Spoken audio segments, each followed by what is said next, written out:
American politics is spinning into uncharted waters, from fiery debates on Capitol Hill to street protests turning violent. The temperature keeps rising, and the question lingers, where does the line between free speech and dangerous rhetoric fall? When leaders clash more than they lead, who pays the price? And with November looming, is the nation preparing for change or bracing for collapse? This is the Flash News, and I am Star Smart. Let's begin.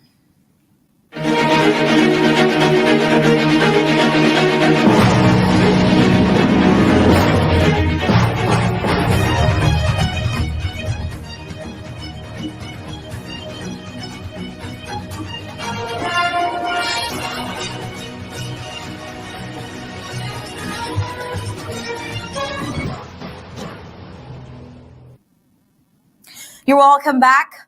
America is still reeling from the shocking assassination of conservative activist Charlie Kirk. On September 10th at Utah Valley University, Charlie Kirk was shot while speaking at a Turning Point USA event called the American Comeback Tour. He was struck in the neck by a long-range shot fired from a rooftop and later died at a nearby hospital. Reporting confirms the date and the scene of the attack. Authorities have identified a 22-year-old Tyler James Robinson as the suspect. Robinson was arrested after a more than day-long search. His father recognized him in publicly released surveillance images and contacted a youth pastor who is also part of a United States Marshals Task Force that help bring Robinson into custody without further violence. Now, investigators say Robinson was enrolled in a technical apprenticeship program and briefly attended Utah State University before leaving. He comes from a family that local relatives describe as conservative, and officials say he had no significant criminal record before this incident. Authorities are combing through his background as they seek to understand how someone with that profile could carry out an attack of this kind. Officials have been clear that a motive has not been fully established. Governor Spencer Cox said Robinson appears to have held markedly different beliefs from his family and that his romantic partner, who was in the process of transitioning, has been assisting investigators. Now, reporting describes the partner as cooperative and being interviewed as a key witness while authorities examine messages, online activity, and other digital evidence. Now, law enforcement also reports troubling pieces of the digital trail. Investigators recovered messages on platforms such as Discord in which Robinson allegedly made flippant remarks about the shooting, at one point joking about a doppelganger. Authorities say Robinson is not cooperating with questioning at the time. But then some outlets report that investigators found ammunition at the scene or in his possession bearing Morkin or anti-fascist inscriptions. Though officials continue to verify those details as part of the wider evidentiary review. The political reaction has been immediate and forceful. President Donald Trump described the killing as a political assassination and publicly blamed what he called the radical left, saying the rhetoric of that political wing contributed to an environment that made these violence possible. Let's take a listen. Well, the problem is on the left. If you look at the problem is on the left. It's not on the right, like some people like to say on the right. The problem we have is on the left. And when you look at the agitators, you look at the scum that speaks so badly of our country, the American flag burnings all over the place, that's the left, that's not the right. Well, the president also expressed support for the harshest legal penalties and said he planned to attend memorial events. Leaders across the aisle condemned the violence and called for calm, even as political temperature rose. Now, we see in this tweet that Vice President J.D. Vance, who has been one of Kirk's closest allies in the conservative movement, will host the Charlie Kirk Show tomorrow as a tribute. Vance said the program will continue as a platform for the cause Kirk championed. Now, Turning Point USA on another end has scheduled a public memorial for September 21st. The broadcast hosted by the Vice President is expected to be both a remembrance and a signal of how Kirk's allies intend to keep his message alive. Across Washington, lawmakers from both parties condemned the assassination and called for unity, though the tone of responses reflected deep divides in the political climate. Now, Charlie Kirk's influence was undeniable. As co-founder of Turning Point USA, his mission was to mobilize conservatives, youth, challenge progressive ideas on campuses, and reclaim cultural narratives. His American comeback tour was designed to rally young people across the country, and his sudden death leaves a massive void in the conservative movement. For now, Robinson faces charges that could include aggravated murder, and investigators are still piecing together what led him to pull the trigger, while the nation braces for both the legal proceedings and the political fallout. Tomorrow's broadcast of the Charlie Kirk Show, led by the Vice President, is expected to set the tone for how Kirk's legacy and his tragic death will shape the debates ahead. The killing of Charlie Kirk has shaken America, raising profound questions about political violence, free speech, and the consequences of an increasingly polarized society. Well, as the investigation continues, one thing is clear. This tragedy has already become a defining moment in America's political life. Now, away from the United States and onto the war in Ukraine, we see that over the last few days, Russia-Ukraine war has reached beyond frontline skirmishes and into Russia's energy and logistics networks. Ukrainian forces launched a large-scale drone assault that Russian officials say involved hundreds of unmanned aerial vehicles, and that ignited a fire at one of Russia's biggest oil refineries in Kirishi. Moscow says the blaze was quickly contained and that there were no casualties, while Kyiv described the strikes as part of a campaign to disrupt fuel and supply lines that support Russian field operations. Now, at the same time, Ukrainian military intelligence reported successful strikes on Russian railway infrastructure that destroyed fuel tankers and killed Russian National Guard personnel. Actions, Kyiv says, are aimed at degrading the flow of fuel and ammunition to units operating near Kharkiv and Donetsk. Now, those same operations were accompanied by reported attacks on a chemical plant in Perm and a communications hub tied to Russia's Black Sea Fleet in occupied Crimea.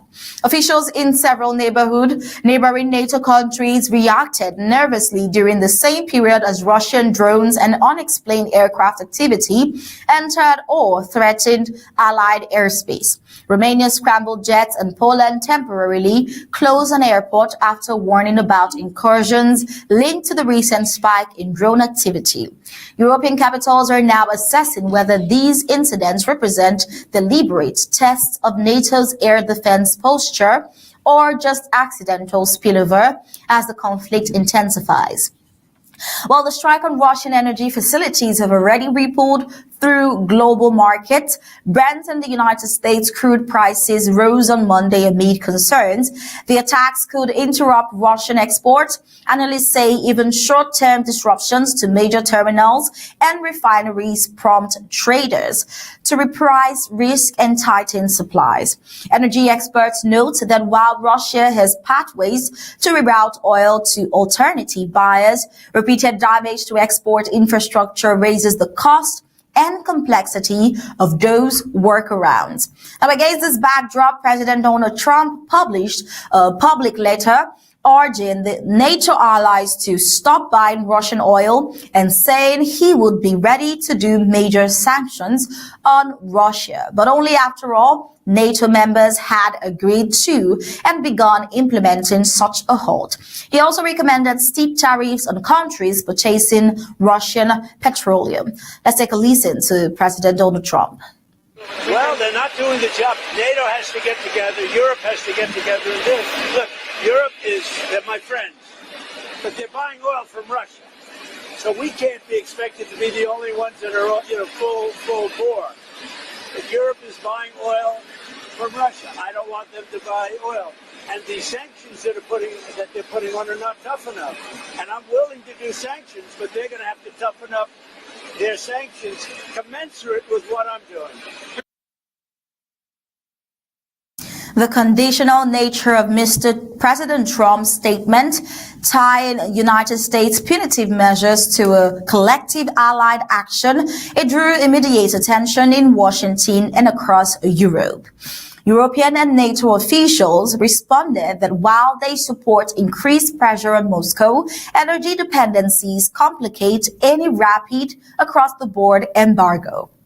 Several allied capitals stressed the need to balance strategic objectives with domestic energy security and the economic impact of abrupt supply cuts. Analysts caution that asking allies to lead with an oil halt could fracture alliance cohesion or impose severe short-term cost on countries still reliant on Russian hydrocarbons. On the battlefield, Ukrainian commanders say targeting logistical hubs and fuel lines is a deliberate strategy to reduce Russia's operational endurance. Military analysts point out the distinction between kinetic steps, such as strikes on rail and fuel depots that have immediate battlefield effects, and economic measures like sanctions that take longer to bite. Now, combined, these actions aim to squeeze Russian capabilities both in the near term and over time. There are also practical policy decisions taking shape inside Ukraine.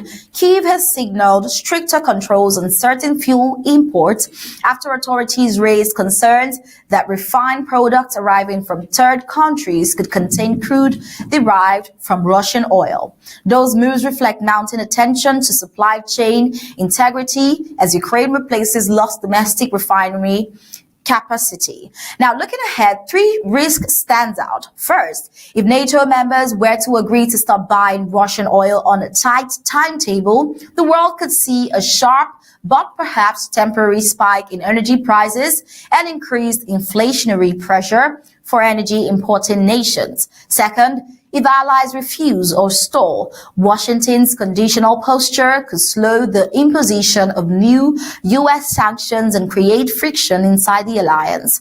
Thirdly, continued strikes on energy infrastructure raise the prospect of escalation, including asymmetric responses by Russia, cyber attacks, further strikes beyond the front line, or pressure on countries that adopt harsh measures.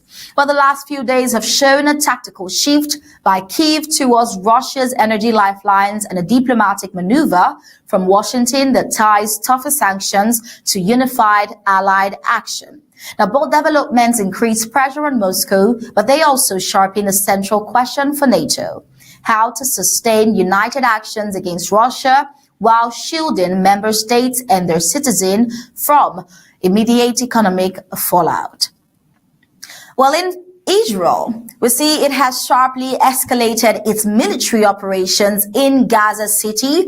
Over the past days, airstrikes have destroyed dozens of residential buildings, killing at least 16 Palestinians in new raids. Hospitals and aid agencies warn that humanitarian conditions are deteriorating rapidly, especially for civilians caught between bombardments and evacuation orders. Thousands of residents have been asked to move southwards from northern Gaza on the threat of further strikes.